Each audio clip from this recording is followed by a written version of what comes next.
श्रील प्रभुपाद लीलामृत प्रकरण 28 भारत में वापसी भाग 2।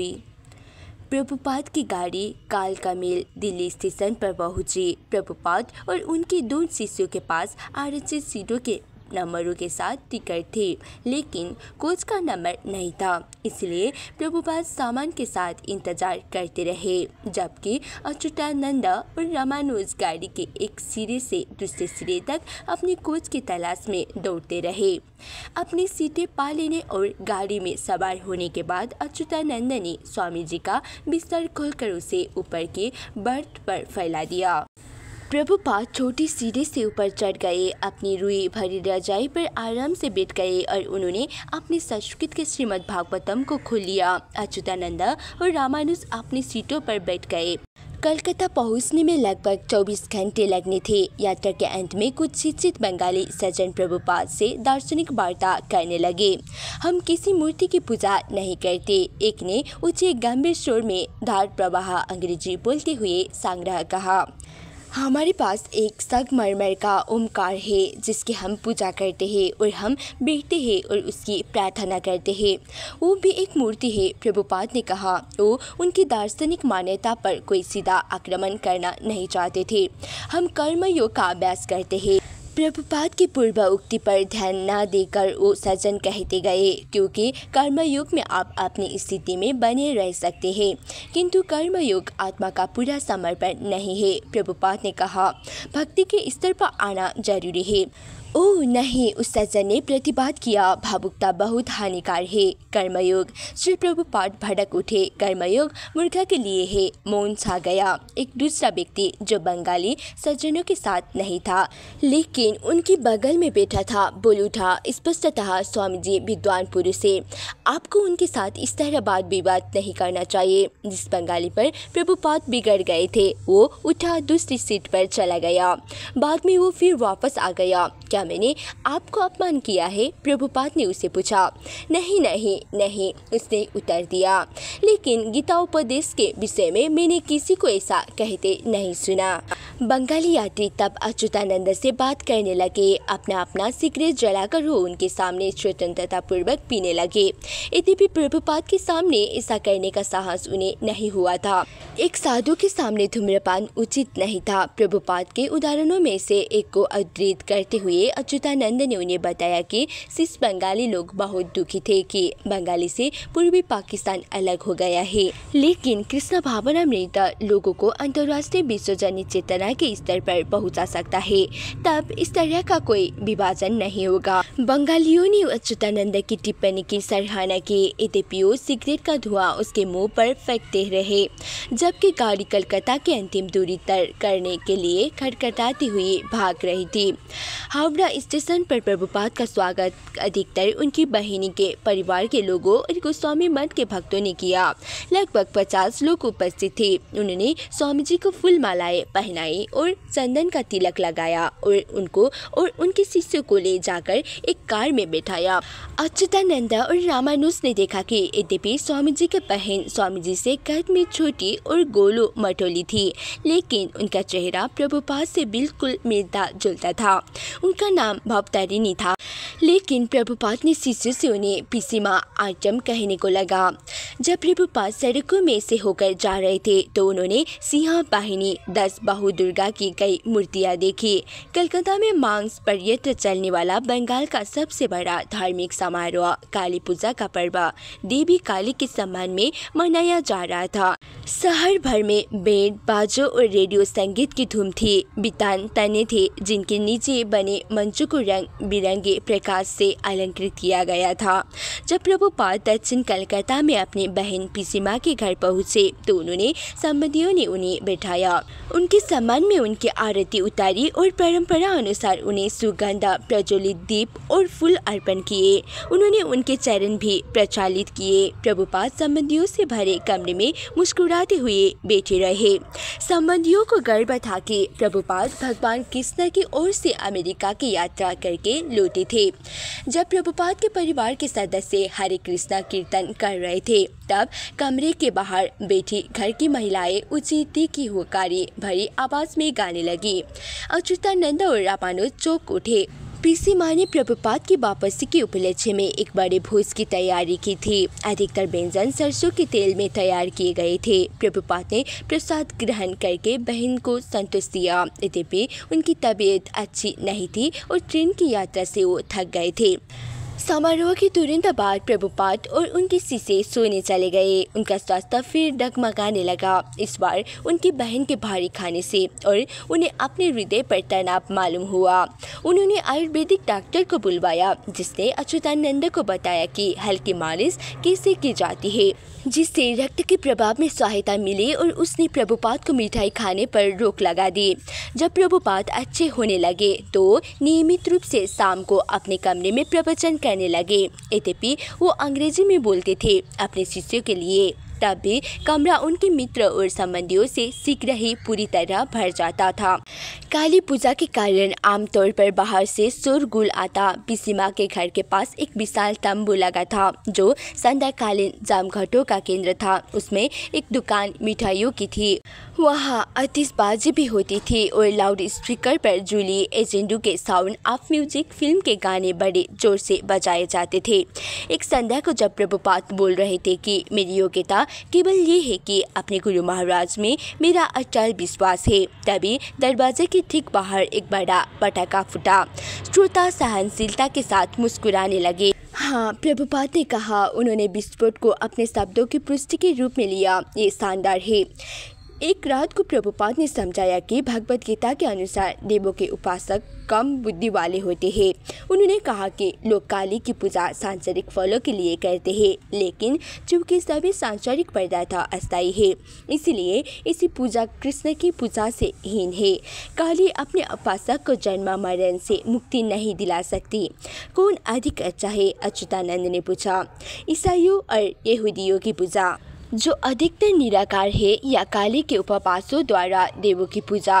काली की पूजा अधिक अच्छी है, प्रभुपाद ने कहा, क्योंकि उपासक वैदिक परंपरा में है। एक ईसाई या यहूदी की अपेक्षा उनसे राधा कृष्ण के सामने नतमस्तक होने या हरे कृष्ण गाने की अधिक संभावना है।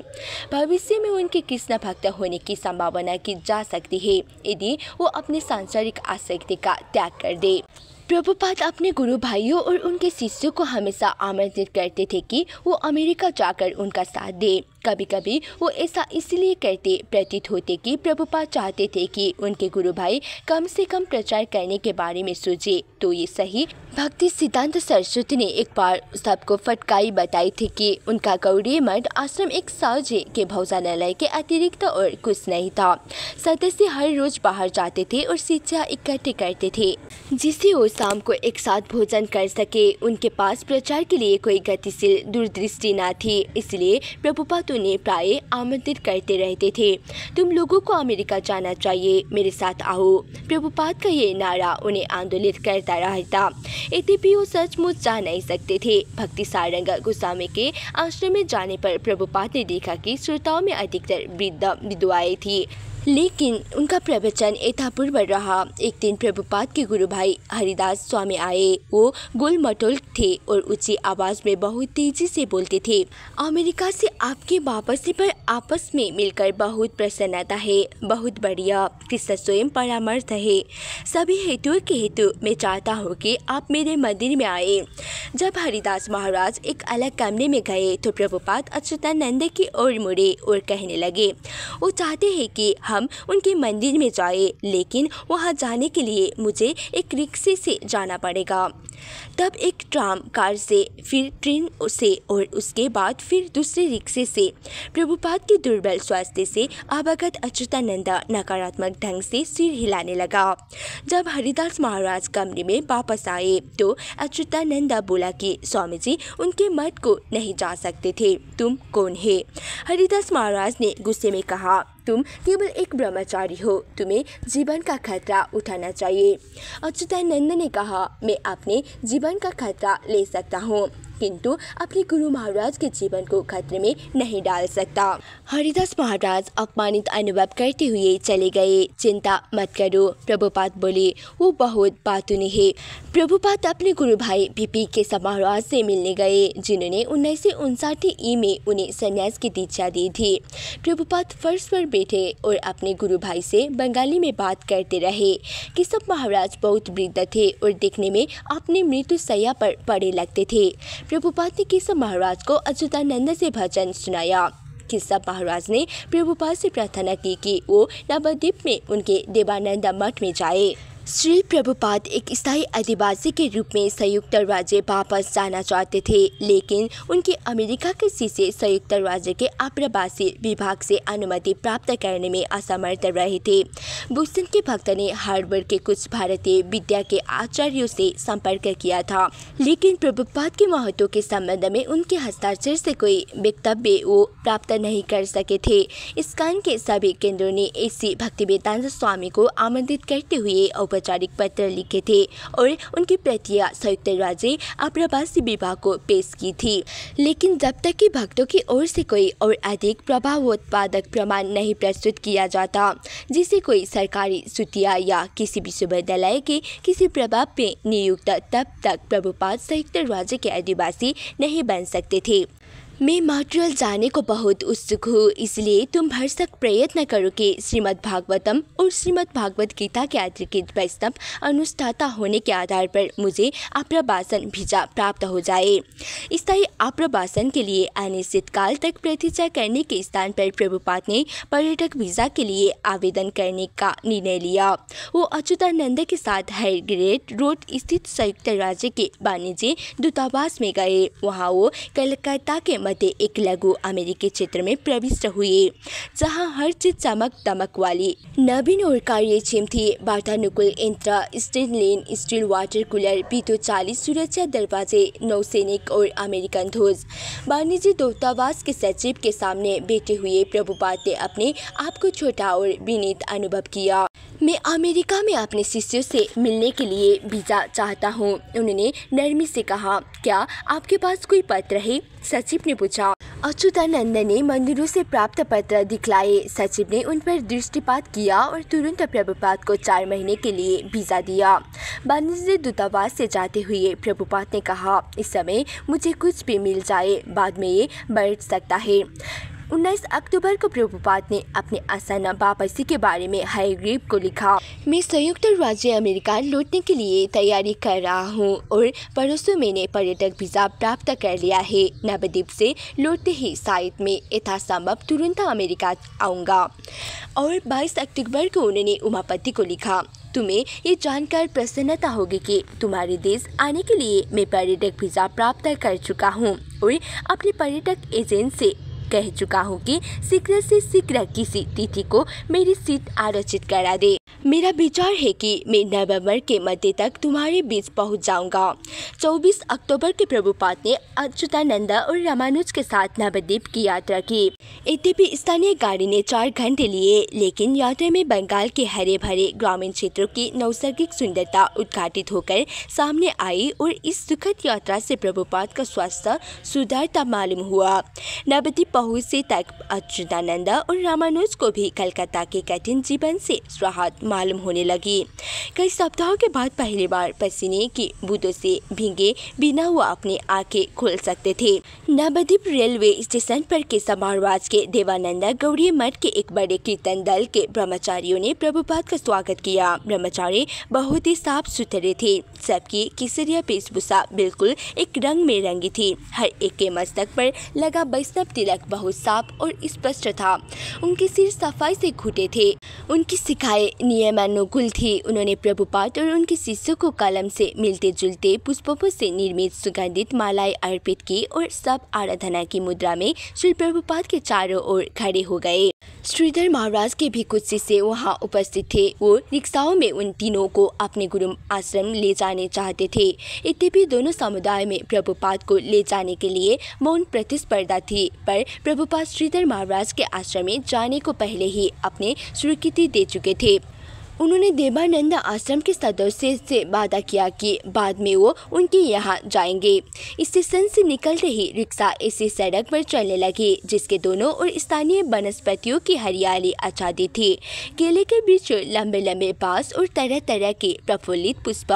प्रभुपाद ने सीधे साधे ग्रामीणों को अपने फूल और मिट्टी के छप्परों के आसपास काम करते देखा और दूर पर उन्हें दिखाई दिया श्रीधर महाराज के मंदिर का सर्पिल शिखर। श्रीधर महाराज के आश्रम के बाहरी द्वार पर प्रभुपाद का स्वागत हरे कृष्ण गाते और करताल और मिट्टी के मृदंगा बजाते हुए एक कीर्तन दल ने किया। प्रभुपाद मंदिर में प्रविष्ट हुए। उन्होंने राधा कृष्ण के शिव विग्रह को प्रणाम किया और तब वो अपने गुरु भाई से मिलने गए। श्रीधर महाराज बहुत वृद्ध हो चले थे।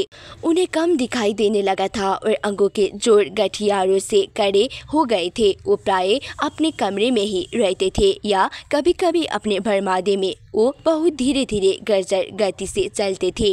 वो संयमी और उदार वैष्णव थे और प्रभुपाद और उनके शिष्यों को देखते ही खुले दिल से हंस पड़े। वो प्रभावित अंग्रेजी भाषा में उनके अमेरिका में प्रचार कार्य की प्रशंसा करने लगे।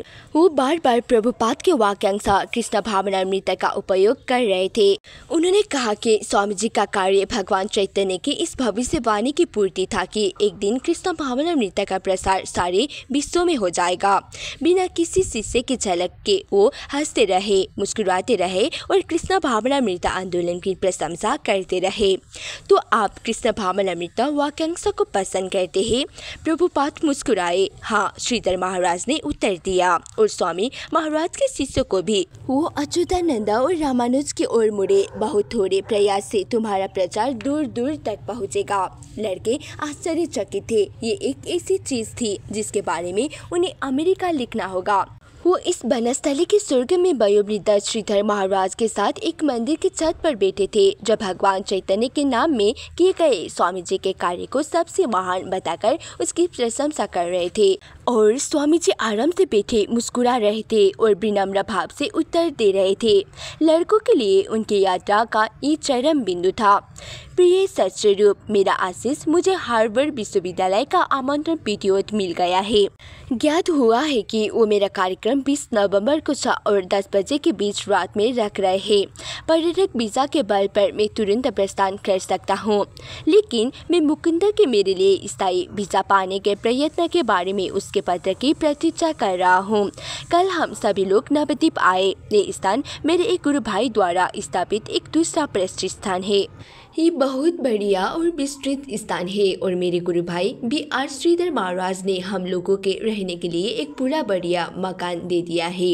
वो हमारे संघ के साथ सहयोग करने को भी राजी है। हम उनका जन्मोत्सव कल मना रहे हैं और ब्रह्मचारी ये सीखेंगे कि अपने गुरु महाराज का जन्म दिवस कैसे मनाया जाता है। व्यास पूजा दिवस अर्थात B.R. श्रीधर महाराज का जन्मोत्सव मनाने का दिवस 27 अक्टूबर को था। उनको शिष्यों ने मंदिर मार्ग पर एक पंडाल बनाया था और लगभग 100 लोग उत्सव में सम्मिलित हुए। श्रीधर महाराज व्यास आसन पर विराजमान थे और प्रभुपाद और अन्य सन्यासी फूलों की माला पहने हुए उनके बगल में कुर्सियों पर बैठे थे। प्रभुपाद ने कृष्ण भावनामृत के प्रचार की महिमा का जो बखान किया, उसे प्रेरित होकर श्रीधर महाराज के कुछ शिष्यों ने अपने गुरु महाराज की व्यास पूजा प्रशस्ति में अंग्रेजी में भाषण दिए। श्रीधर महाराज भी अंग्रेजी में बोले और उन्होंने कृष्ण भावनामृत और इंद्रियों पर एक बहुत विज्ञान सम्मत भाषण दिया। बाद में प्रभुपाद ने अपने शिष्यों से कहा, उनकी सिद्धियां महान है पर वो उन्हें अपने तक रख रहे हैं।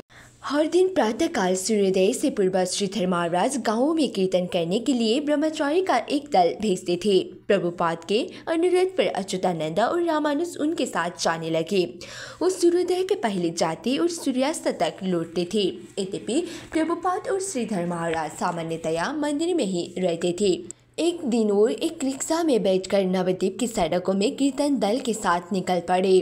देवानंद मठ का समारोह विस्तृत पेमेंट पर था। कलकत्ता में भक्ति सारंग स्वामी के आश्रम में केवल विधवाएं उपस्थित थी, पर बीपी केशव महाराज के मठ में लगभग 200 ब्रह्मचारी और 20 सन्यासी थे। हाँ, ब्रह्मचारियों में से कुछ सर्वकालीन नहीं थे, वो बाहर के स्कूल में पढ़ने जाते थे। इसलिए आश्रम का वातावरण कुछ एक सामाजिक संस्था के समान था। था, लेकिन जब कीर्तन और मंदिर की परिक्रमा शुरू हुई तो उसमें 700 लोग भाग ले रहे थे। नितांत कुर्तीहीन वेशभूषा पहने सन्यासी, जिनके केसरिया कपड़े का हर अंश, यहाँ तक कि उनके दंड को आवेष्टित करने वाला कपड़ा भी बिल्कुल एक रंग में रंगा था, शिव विग्रह के समक्ष आगे पीछे होकर नृत्य कर रहे थे। एक दर्जन सन्यासी दल बनाकर नाच रहे थे। उनके दंड साथ घूमते थे, वो साथ उड़ते और रिंगते थे, एक साथ आगे एक साथ पीछे जाते थे। ब्रह्मचारी समुदाय ये देखकर प्रसन्नता में मग्न था। प्रभुपाद अन्य विशिष्ट जनों के साथ मंच पर बैठे थे और उन्होंने समारोह में उपस्थित श्रोताओं को संबोधित किया। प्रभुपाद के अनुरोध पर अच्युतानंद ने कुछ शब्द बंगाली में कहे, जिन्हें सुनकर लोग हंसने और प्रशंसा करने लगे। श्रीधर महाराज बड़ी गंभीरता से बंगाली में बोले। देवानंद मठ के एक सन्यासी ने, जो अपने अनुपस्थिति गुरु बीपी केशव महाराज के स्थान पर बोल रहा था, ओजपूर्ण वाणी में उत्कर्षित किया कि यद्यपि भगवान चैतन्य महाप्रभु के आंदोलन के बारे में ये भविष्यवाणी की गई थी कि वो सारे संसार में फैल जाएगा, पर किसी को मालूम नहीं था कि ये किसी प्रकार संभव होगा। अब भक्ति वेदांत स्वामी को धन्यवाद देना चाहिए कि उनके कार्यों से ये संभव हो रहा है। संध्या समय एक बड़ी भोज के बाद प्रभुपाद अपने दल के साथ श्रीधर महाराज के आश्रम में लौट गए। श्रीधर महाराज ने प्रभुपाद को सूचित किया कि देवानंद मठ का बल परिमाण या संख्या पर था। अच्युतानंद ये जानने को व्यग्र था कि इसका तात्पर्य क्या था और वो प्रभुपाद से पूछना चाहता था, लेकिन इसके लिए समय उपयुक्त नहीं जान पड़ा। 9 दिन नवद्वीप में रहने के बाद प्रभुपाद कलकत्ता लौटने और संयुक्त राज्य के लिए रवाना होने की तैयारी करना चाहते थे। वो और उनके दोनों शिष्य रिक्शा से स्टेशन पहुंचे और वहां से कलकत्ता के लिए गाड़ी में सवार हो गए। ट्रेन में अच्युतानंद ने वो प्रश्न किया जो उसके मन में कब से उठ रहा था, स्वामी जी आप और श्रीधर महाराज ने क्या विचार विमर्श किया बहुत से विषय पर? प्रभुपाद ने उत्तर दिया, लेकिन यदि मैं तुम्हें अभी बताऊं तो तुम बेहोश हो जाओगे। कुछ देर मौन रहने के बाद प्रभुपाद बोले, तो भी मैंने उनसे अपनी संघ का अध्यक्ष बनने को कहा। मैं जानता था कि वो स्वीकार नहीं करेंगे। वो हर चीज को अपने में रख रहे हैं। जो कुछ भी हो ये तुम्हारी समझ के बाहर है। मेरे किसी गुरु भाई के प्रति दुर्भाव मत रखो, वो सभी महान आत्माएं हैं। केवल प्रचार और प्रसार को लेकर कुछ मतभेद है। अपने मन में भी उनके लिए बुरे विचार मत रखना, साथ ही उनके साथ गहरा मेल जोल मत बढ़ाना। अच्युतानंद ने कहा, हो सकता है कि यदि इन दोनों सन्यासियों में एक दूसरे के गुण इकट्ठे होते। हाँ, प्रभुपाद बोले, अब तुम मेरा आशय समझ गए हो। कलकत्ता जाने में प्रभुपाद का इरादा केवल अमेरिका के लिए तैयारी करना था। वो पर्यटक वीजा प्राप्त कर चुके थे, लेकिन वो सोचते थे कि यदि वो भारत में कुछ समय और रुक जाए तो सैन फ्रांसिस्को में हो सकता है मुकुंद उनके स्थायी अधिवासी के लिए वीजा पाने में सफल हो जाए। वो अपनी बहन के घर कलकत्ता में कुछ आखिरी दिन बिताने के लिए गए, लेकिन कुछ ही दिन के बाद उन्हें लगा कि राधा कृष्ण के अर्चा विग्रह, जिस अर्चा विग्रह की उपासना उन्होंने बचपन में की थी, उन्हें बुला रहे थे। जब वो मात्र बच्चे थे तब उनका सेवक उन्हें और उनके चचेरे भाई समृद्धि मलिक को एक बच्चा गाड़ी में ले जाता था और गाड़ी को मंदिर के आंगन में खींचकर उन दोनों को राधा गोविंद की बेदी के समान खड़े कर देता था। जीव ही वो चलने लगे थे, उनके पिताजी उनका हाथ पकड़कर हर दिन उन्हें अर्चा विग्रह के समक्ष ले जाते थे। कभी कभी प्रभुपाद अकेले चले जाते थे और राधा कृष्ण को देखते घंटों खड़े रहते थे। तिरछी नजरों वाले राधा कृष्ण अपने सुंदर परिधान और आभूषणों में उन्हें बहुत सुंदर लगते थे। राधा गोविंद की प्रसन्नता ही के लिए 5 वर्ष की आयु से आरंभ करके वो बचपन में भी छोटी रथ यात्रा का पर्व मनाया करते थे। अभी 2 सप्ताह हुए जब प्रभुपाद अपनी बहन के घर में ठहरे हुए थे। उनके स्वास्थ्य ने उन्हें उत्तर कलकत्ता में राधा गोविंद के शिव विग्रह के दर्शनों के लिए जाने से रोका था और उनका आशीर्वाद लिए बिना ही वो नवद्वीप चले गए थे। लेकिन अब यद्यपि वो कमजोर थे और संयुक्त राज्य जाने की तैयारियों में व्यस्त थे। उन्हें ऐसा लगा कि शिव विग्रह उन्हें बुला रहे थे। गत 150 वर्षों से राधा गोविंद मंदिर का संरक्षण अभिजात मलिकों के हाथ में था, जो प्रभुपाद के अपने ही परिवार के अंग थे। मलिक हैरिसन रोड, जो अब महात्मा गांधी मार्ग है, स्थित सभी मकानों के मालिक थे और मंदिर के सामने के मकानों से जो किराया आता था उसे राधा गोविंद की वैभवपूर्ण पूजा का व्यय चलता था। उन दिनों शिव विग्रह की पूजा कीर्तन के बड़े कच्चे में अलंकृत मंच पर होती थी और शिव विग्रह को रेशमी परिधानों, सुनहरे रत्न जड़ित मुकुंडों और कंठहारों में सजाया जाता था। पड़ोस के सभी पवित्र वैष्णव परिवार वहां एकत्र होते थे और कृष्ण के जन्मदिन जन्माष्टमी को अंग्रेज साहब और उनकी मेमें भी आती थे। लेकिन अब मलिक परिवार के पास यूरोपीय कला और साज सजाओ के अवशेष मात्र रह गए थे, जिनसे उनके घर और मंदिर भरे थे, जो विगत दिनों के वैभव की याद दिलाते थे। और राधा गोविंद की उपासना में करुणाजनक गिरावट आ गई थी। प्रभुपाद को ये उपेक्षा देखकर पीड़ा हुई। राधा और गोविंद अब मलिकों के जीवन के केंद्र नहीं रह गए थे। शिव विग्रहों की पूजा अब भी होती थी, वेतन भोगी ब्राह्मणों द्वारा, लेकिन दर्शनों के लिए बहुत थोड़े लोग आते थे।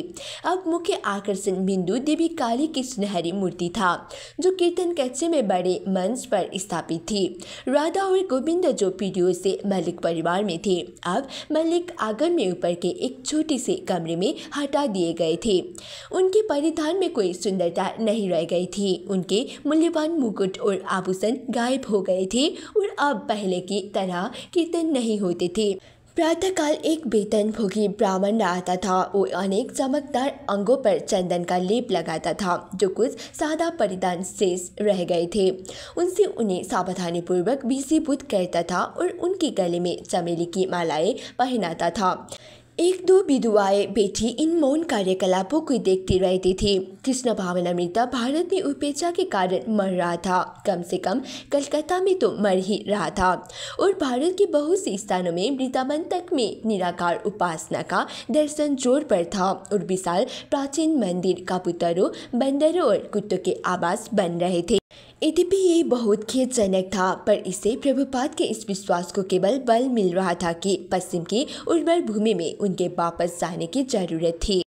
भारत में यद्यपि उपासना की भावना समाप्त हो रही थी, पर पश्चिम में उसका विकास अभी शुरू हो रहा था।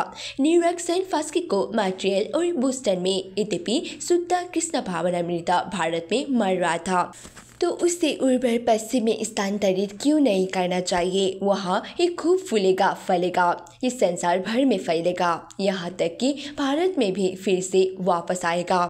पश्चिम के अनुकरण पर तुला भारत जब भौतिक दृष्टि से उन्नत अमेरिकनों को कृष्ण भावनामृत अपनाते देखेगा, तो वो स्वयं अपनी संस्कृति का मूल्यांकन फिर से करेगा। प्रभुपाद संयुक्त राज्य अमेरिका में कृष्ण भावनामृत क्रांति का समारंभ देख रहे थे। वो अपने आप को इसका स्पष्ट नहीं मानते थे। वो कृष्ण भावनामृत के सेवक थे। भगवान चैतन्य की अभिलाषा थी कि हर भारतीय कृष्ण भावनामृत के संसार व्यापी प्रसार का प्रयत्न करे। दुर्भाग्य से श्री प्रभुपाद के अधिकतर गुरु भाइयों के लिए भी शास्त्रों के वो ही श्लोक पहले बन गए थे, जो कृष्ण भावनामृत आंदोलन के संसार व्यापी प्रसार की भविष्यवाणी करते थे। वो इसे स्वीकार करते थे, पर शीघ्र ही वो देखेंगे पश्चिम में बड़ी संभावनाएं थी। प्रभुपाद ने अपने बहुत से गुरु भाइयों को समाचार पत्रों के लेख दिखाए थे, जैसे टॉम्किन स्क्वायर पार्क में कीर्तन करते हुए स्वामी के शिष्ट स्टैनफोर्ड यूनिवर्सिटी में प्राचीन भाव समाधि नृत्य, और वो अपने साथ कुछ शिष्य ले आए थे। ये भी केवल शुरुआत थी और बहुत अधिक कहने को शेष था। और सहायता कौन करेगा? बीपी केशव महाराज मरने वाले थे, श्रीधर महाराज कहीं जा नहीं सकते थे, तब फिर कौन? अधिकतर भारतीय निराकारवादी अभक्त योगी या देवताओं के उपासक थे। जब श्री प्रभुपाद राधा कृष्ण के शिव विग्रह के सामने खड़े होकर अच्युतानंद और रामानुज को समझा रहे थे कि वो बचपन में उनकी उपासना कैसे करते थे और किस प्रकार कृष्ण भावनामृत में वो उनके पहले प्रेरणा स्रोत बने थे, तो वो अपने अंतर्मन की गहराई में समझ रहे थे कि उन्हें कृष्ण भावनामृत का प्रसार सारे संसार में करना था, चाहे उन्हें ये अकेले ही क्यों ना करना पड़े। पर हाँ, वो अकेले नहीं थे, उनके अपने शिष्य थे और वो उनकी अनुपस्थिति में भी नए केंद्र खुल रहे थे। उन्हें बहुत शीघ्र उनके पास लौटना था और प्रगतिशील आंदोलन का पर्यवेक्षण करना था। मलिक परिवार प्रभुपाद को एक आध्यात्मिक पुरुष की अपेक्षा संबंधी अनेक मानता था। मलिकों के लिए वो उसी नगर के एक चचेरे भाई थे जिन्होंने अमेरिका में कुछ सफलता प्राप्त की थी। नरेंद्रनाथ मलिक, जो प्रभुपाद के बचपन के मित्र थे, प्रभुपाद दादा को भाई कहते थे और उनके साथ बराबर मजाक किया करते थे। मलिकों ने प्रभुपाद और उनके शिष्य को प्रसन्नतापूर्वक एक बड़ा कमरा मंदिर के अहाते में दे दिया ताकि वो जब तक कलकत्ता में रहना चाहे उसे रह सके। प्रभुपाद ने अपने सामान्य ढंग से कमरे को व्यवस्थित किया, फर्श पर चटाई बिछाई दी, एक नीची मेज को अपने डेस्क बना लिया और डेस्क के बगल में उनके पास जो थोड़ा सामान था उसे रख लिया। वहाँ वो अध्ययन कर सकते थे, लिख सकते थे, अतिथियों का स्वागत कर सकते थे और विश्राम कर सकते थे। प्रतिदिन कुछ स्थानीय महिलाएं प्रभुपाद और उनके शिष्य के लिए टिफिन के डिब्बे में सादा प्रसाद ले आती थी। काली पूजा समारोह में बड़े हाल में काली की मूर्ति के समक्ष बहुत सारी भीड़ इकट्ठा होती थी और प्रभुपाद श्रीमद् भागवतम से वहाँ नियमित भाषण दिया करते थे। वो विभिन्न मलिक परिवारों के घरों में भी बोला करते थे। इन हंसोन्मुख सम्राट बंगाली परिवार के मेजबान सदस्य प्रभुपाद और उनके शिष्यों को राधा गोविंद का प्रसाद देते थे। कटे फल, सिंघाड़े, अदरक की चटनी और भिगोई हुई फूल नमक मिली मूंग की फलियाँ। जो लोग प्रभुपाद के कमरे में उन्हें मिलने आते उनमें से अधिकतर की रुचि वास्तव में आध्यात्मिक जीवन में नहीं थी, लेकिन वो उनका आशीर्वाद चाहते थे। एक स्थायी ब्राह्मण था जिसका कार्य कुछ फूल, गिलास से जल और पीतल के पात्र में घिसा हुआ चंदन और कुमकुम लेकर एक दुकान से दूसरी दुकान पर जाना था। इन वस्तुओं का उपयोग करते हुए वो दुकानदारों को आशीर्वाद देता था और बदले में कुछ पैसे पाता था। ये जानकर कि प्रभुपाद वैष्णव थे, वो उनके पास आशीष लेने पहुंचा।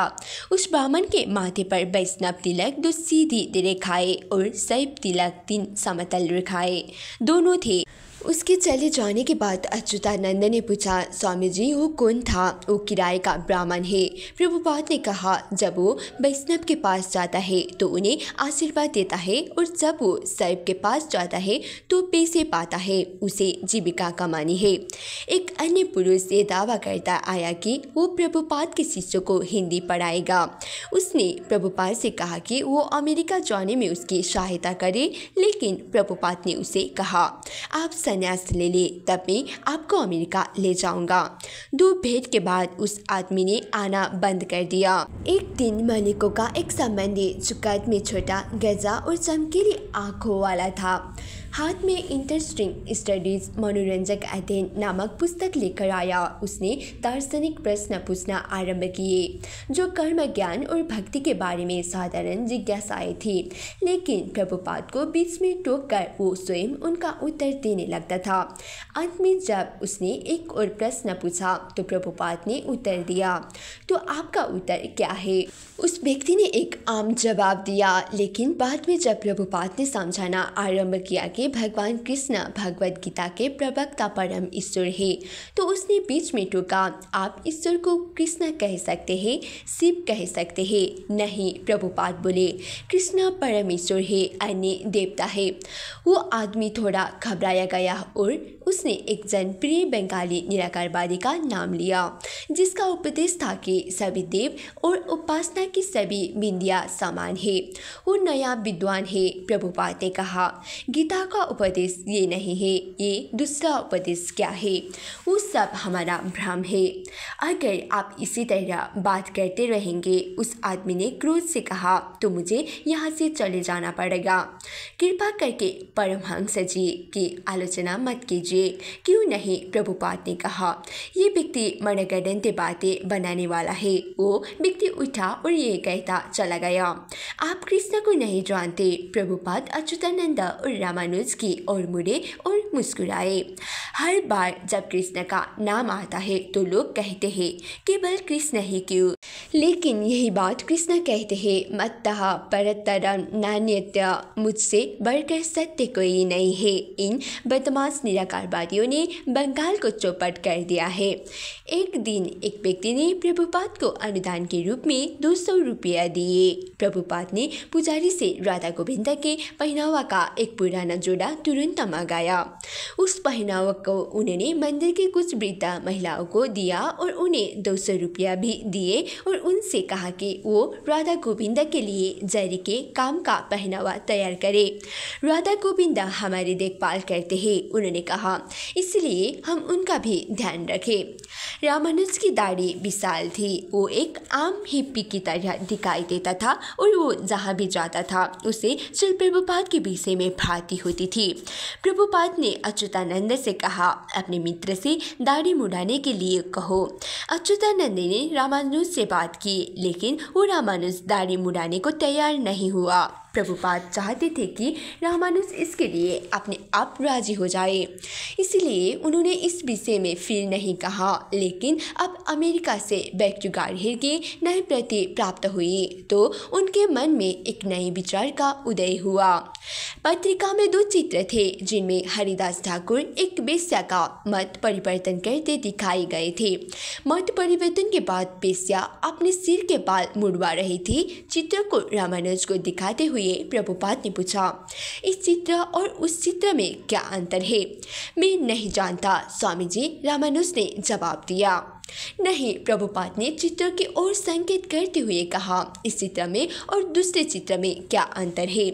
वो भक्त हो गए हैं। हाँ, प्रभुपाद ने कहा। और क्या? वो उसका सिर मुड़ा है। हाँ, प्रभुपाद ने कहा। भक्त का सिर मुड़ा होता है। क्या आप चाहते हैं कि मैं सिर मुड़वा लूँ? हाँ, रामानुज ने बाल मुड़वा दिए, लेकिन कुछ दिन के अंदर वो दाढ़ी और सिर के बाल फिर बढ़ाने लगा। इसके बाद प्रभुपाद ने अच्युतानंद से कहा, सस्ता दीक्षा दान नहीं होगा, लोगों को कुछ सिखाना भी चाहिए। रामानुज बदला नहीं। प्रभुपाद चाहते थे कि उनके प्रस्थान के बाद अच्युतानंद और रामानुज भारत में रहकर वृंदावन में अमेरिकन हाउस की स्थापना के लिए प्रयत्न जारी रखे। रामानुज ने अपनी निजी प्रतिक्रियाओं के बारे में अपने मित्र मुकुंद को सनफास्की को लिखा, मालूम हो कि हम उन्हें यथाशीघ्र रवाना करने की भरसक कोशिश कर रहे हैं, लेकिन ये एडियानुक भारत सरकार हमारे मार्ग में बाधाएं पैदा कर रही है। जो व्यक्ति स्वामी जोगुपी फार्म की स्वीकृति दे सकता था वो अभी डूबकर मर गया है, इसलिए ये स्वीकृति अब बम्बई से लेनी होगी। देर का यही कारण है।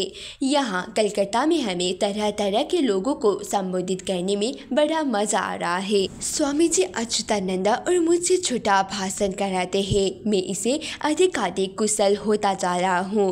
मैं समझता हूँ कि वो हमसे इसलिए भाषण दिलाते हैं कि वो दिखाना चाहते हैं कि हम अमेरिकन वास्तविक वैष्णव हैं और इसलिए वो हर एक से कृष्ण भावनामृत का प्रचार कराना चाहता है। यहाँ स्वामी जी के स्वास्थ्य की ठीक से देखभाल कराना बड़ा कठिन है।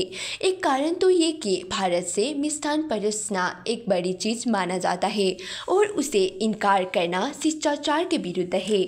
और हमारे यहाँ हर तरह के मिलने वाले आते हैं। हम 11 बजे के पहले सोने नहीं जा पाते और स्वामी जी स्वभावतः 3 बजे सवेरे उठ जाते हैं। इस अर्थ में यहाँ के लोग बड़े अविचारशील हैं, लेकिन यदि अच्युतानंद और मैं लोगों से जाने के लिए कहते हैं तो स्वामी जी से पूछ बैठते हैं और स्वामी जी नहीं कह देते हैं। जो हो, स्वामी जी के हृदय की धड़कन जरा तेज है और कभी कभी वो डरवाने रूप में तेज हो जाती है। इसलिए मेरे सुझाव है कि तुम किसी हृदय रोग विशेषज्ञ से उनका परीक्षण कराना। कृपा करके इसे डॉक्टर का इंतजाम कर रखना और सबसे महत्वपूर्ण बात यह है कि स्वामी जी को खूब विश्राम मिलना चाहिए।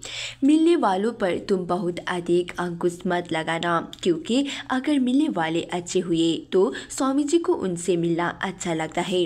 उनके दिल की धड़कन को सामान्य बनाने के लिए जो कुछ कर सकते हो करना। उनकी गाड़ी को गतिशील स्थिर में रखने की जरूरत है, जिससे वो इस संसार में कम से कम 10 वर्ष और रह सके। ये जानकर कि स्वामी जी अमेरिका शीघ्र ही वापस आने वाले हैं, उनके भक्तों के आवेदनों की भरमार हो गई। हर दल उनसे कहने लगा कि पहले वो उनके नगर विशेष में जाए।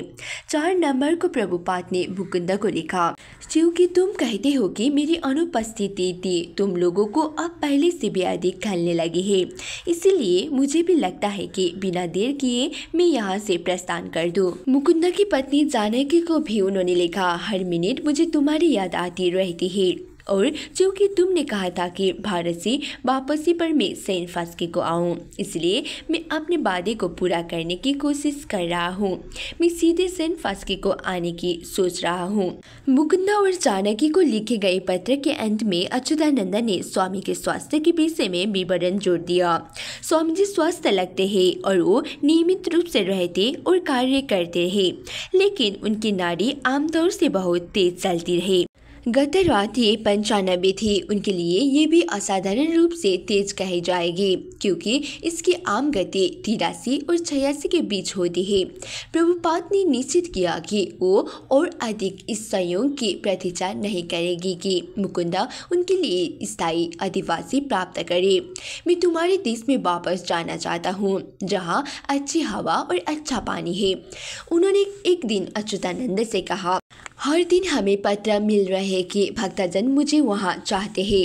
मैं सोचता था कि मेरी अनुपस्थिति में उनकी भक्ति में गिरावट आ सकती है और मैं भारत आने के लिए अनुत्सुक भी था, लेकिन मैं देखता हूँ कि भक्ति में वृद्धि हो रही है। मेरे वहाँ जाने और उसके विस्तार का पर्यवेक्षण करने की आवश्यकता है, इसलिए मैं वापस जाना चाहता हूँ। अब केवल एक की बाधा मालूम हो रही थी, और वो थी भ्रम प्राप्त करने की, जो बाहर जाने वाले हर भारतीय को स्टेट बैंक से लेना पड़ता था।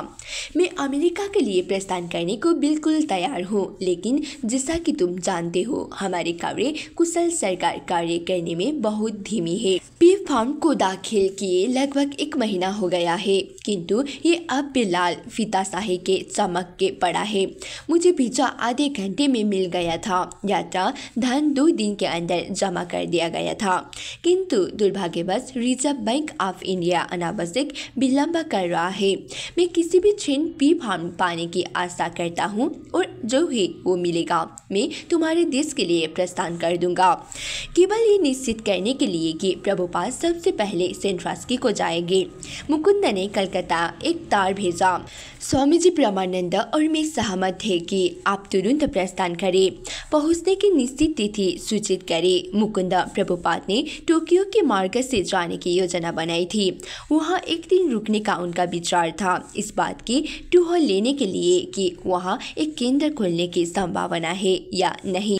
टोक्यो पहुंचकर वो टेलीफोन से मुकुंद को सैन फ्रांसिस्को पहुंचने का ठीक समय बता देंगे, लेकिन 3 सप्ताह बीत गए और प्रभुपाद पी फॉर्म की प्रतीक्षा करते रहे। इस बीच उन्हें न्यूयॉर्क से अच्छा समाचार मिला। मैकमिलन कंपनी को भगवत गीता में अभिरुचि सच्ची थी। करनामा तैयार किया जा रहा था। ब्रह्मानंद से प्रसन्न होकर उन्होंने 11 नंबर को कृष्ण भावनामृत साहित्य के वितरण के बारे में अपने भविष्य विचार की व्याख्या करते हुए लिखा, अगर हमारे अपने प्रकाशन है तो हम केवल एक केंद्र से न्यूयॉर्क या सैन फ्रांसिस्को से सारे संसार में अपने मत के प्रचार के लिए कार्य कर सकते हैं। हमें बीटीजी प्रकाशनों में अधिकाधिक तत्चित्त होना चाहिए और श्रीमद् भागवतम, चैतन्य चरितमृत आदि जैसे वैदिक साहित्य का प्रकाशन करना चाहिए।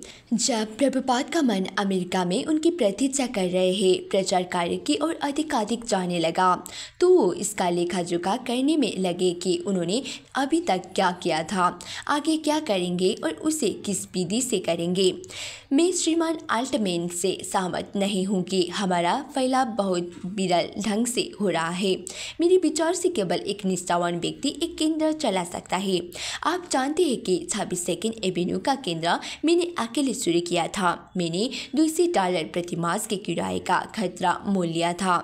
उस समय कोई सहायक नहीं था। मुकुंदा उस समय एक मित्र ही था और केंद्र चलाने का उसका कोई दायित्व तो नहीं था। धीरे धीरे कीर्तनानंद और हैग्रीव मिल गए, किंतु केंद्र चलाने का उनका कोई दायित्व तो नहीं था। तब भी मैं केंद्र चलाता रहा, केवल कृष्ण पर निर्भर रहकर। और तब कृष्ण ने मुझे हर चीज़ भेजी, आदमी, धन आदि।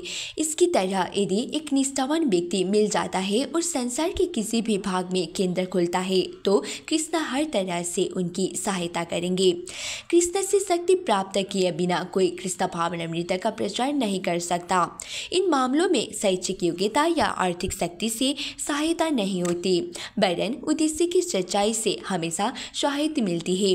इसलिए मेरी इच्छा है कि तुम ब्रह्मानंद न्यूयॉर्क के प्रभारी रहो, सर स्वरूप बोस्टन का प्रभारी रहे, मुकुंद सैन फ्रांसिस्को का प्रभारी रहे, जनार्दन मॉन्ट्रियल का रहे और नंदा रानी और दयानंदा लॉस एंजेलिस के प्रभारी रहे और सुबला दास सांता फे का रहे। इस तरह तुम मेरे उदाहरण का अनुगमन करोगे, जैसा मैंने 26 सेकेंड एवेन्यू में शुरू किया था।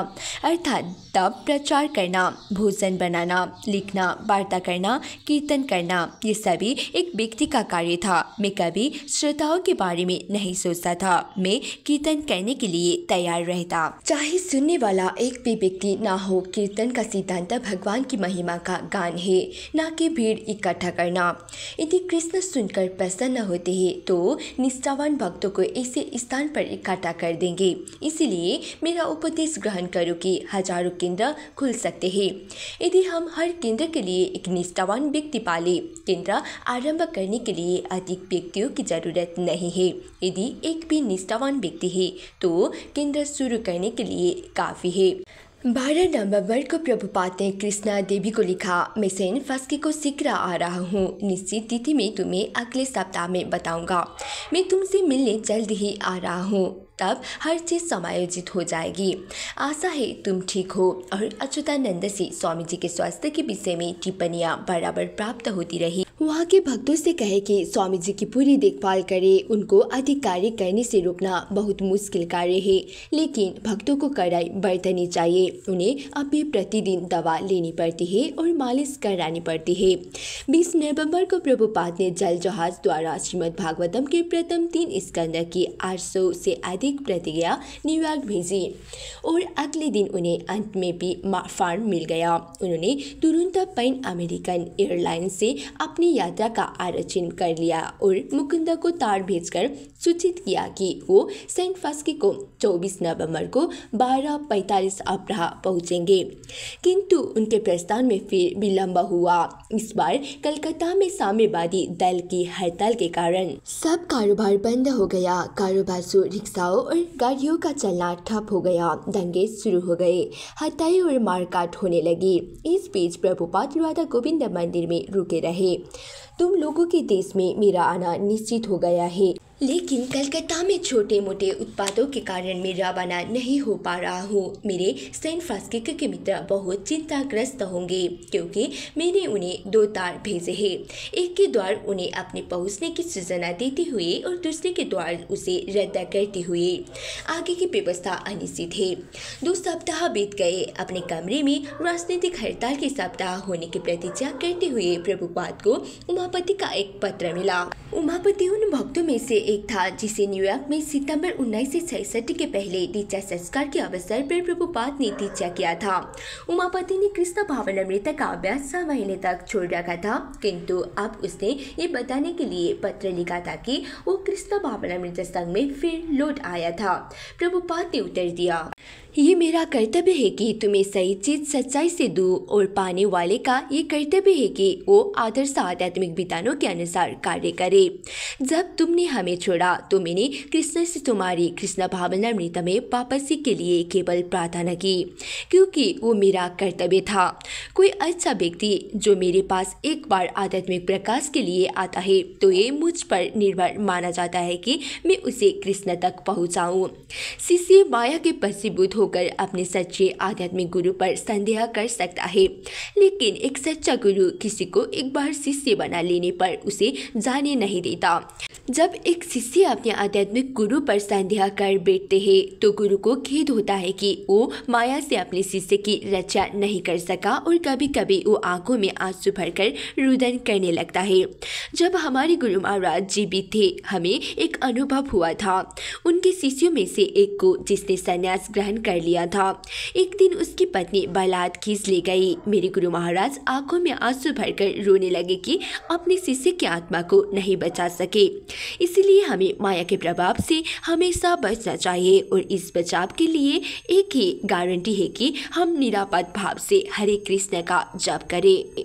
जब प्रभुपाद ने लॉस एंजलिस के मंदिर में लड़ाई होने का समाचार पाया तो उन्होंने नंदा रानी को लिखा, मैं जानता हूँ कि मेरी उपस्थिति की बहुत सख्त जरूरत है। सारी व्यवस्था हो चुकी है और मेरे प्रस्थान में केवल परिस्थितियाँ बाधक हो रही है, इसलिए चिंता मत करो। मैं तुम्हारे पास 2 सप्ताह के अंदर पहुंच रहा हूँ। दिसंबर के पहले सप्ताह के अंत में हड़ताल समाप्त हुई और श्री प्रभुपाद ने अपनी यात्रा का आयोजन फिर कराया।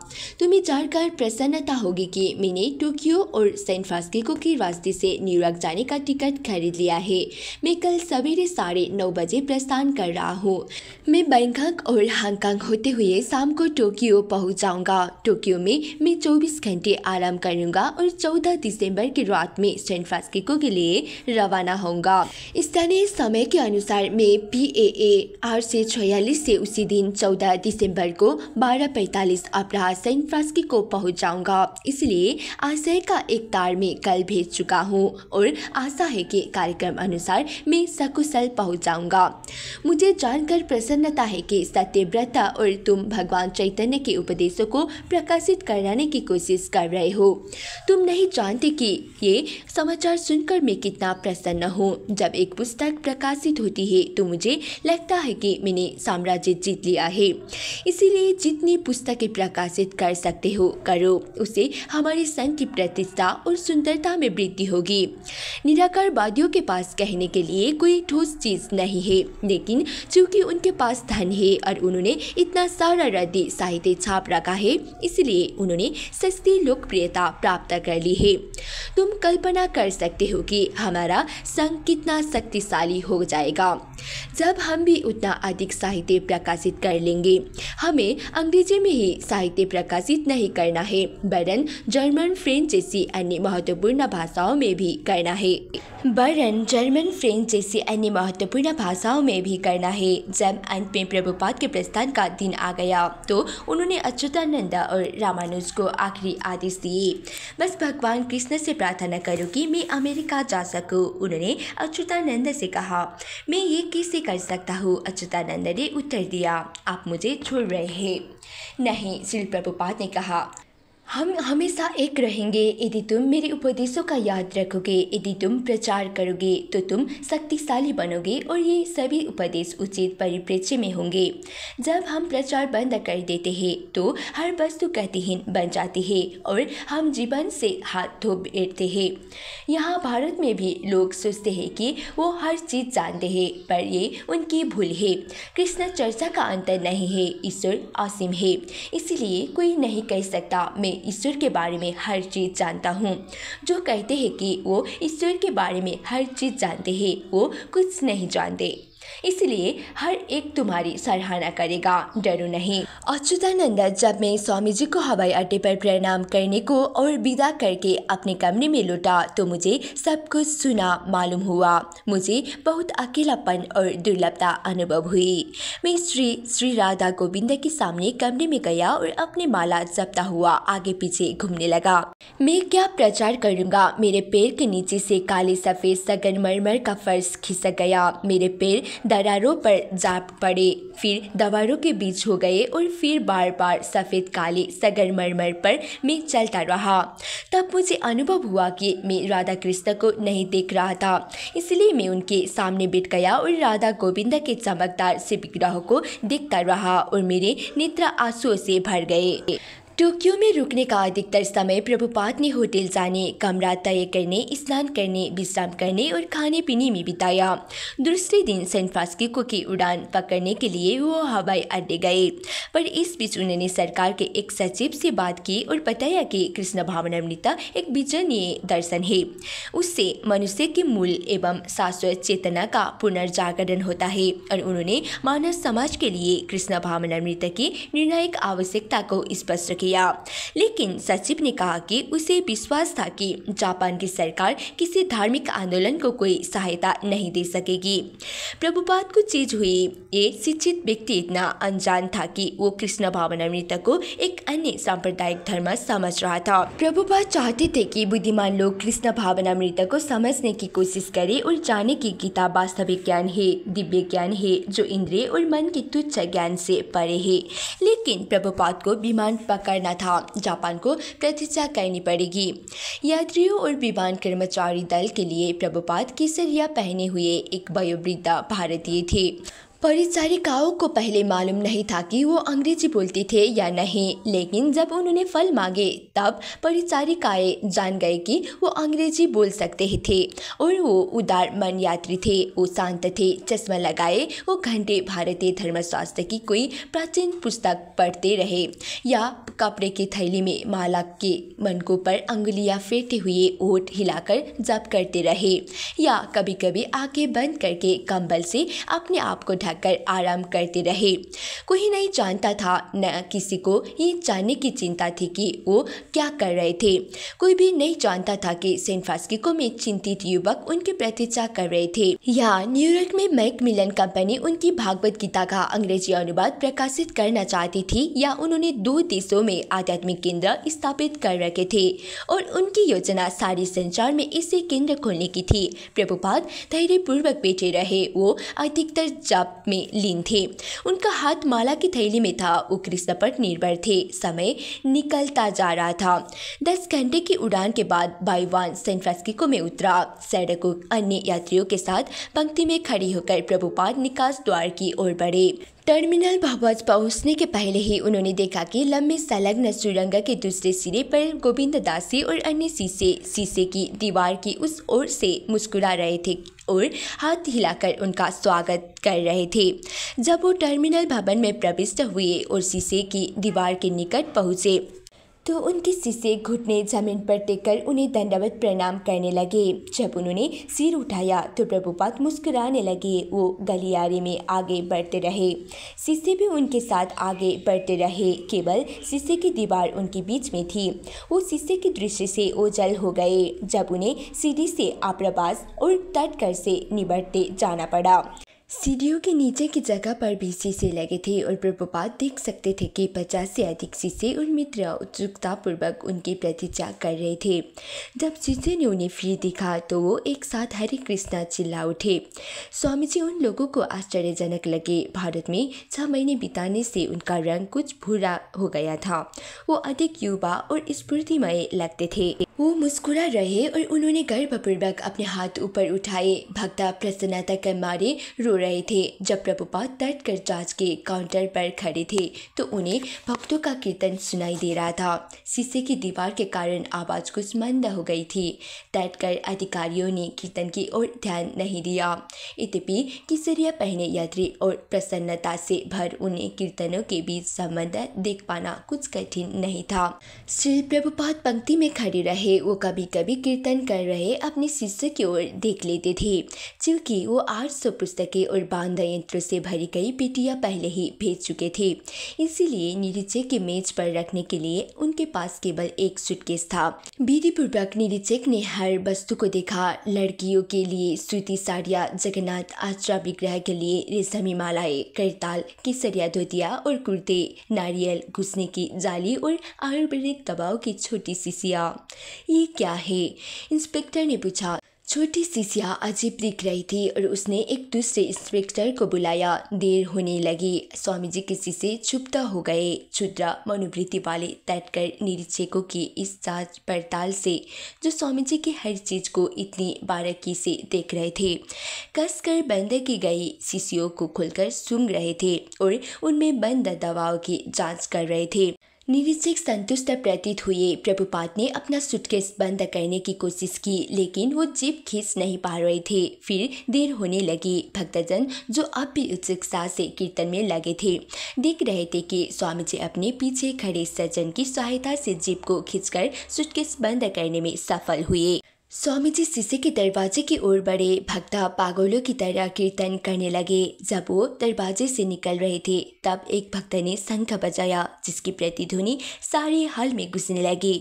भक्तों ने प्रभुपाद को मालाएं पहनाई और उनकी ओर दबाव डालते हुए आगे बढ़े और उन्हें फूल अर्पित किए।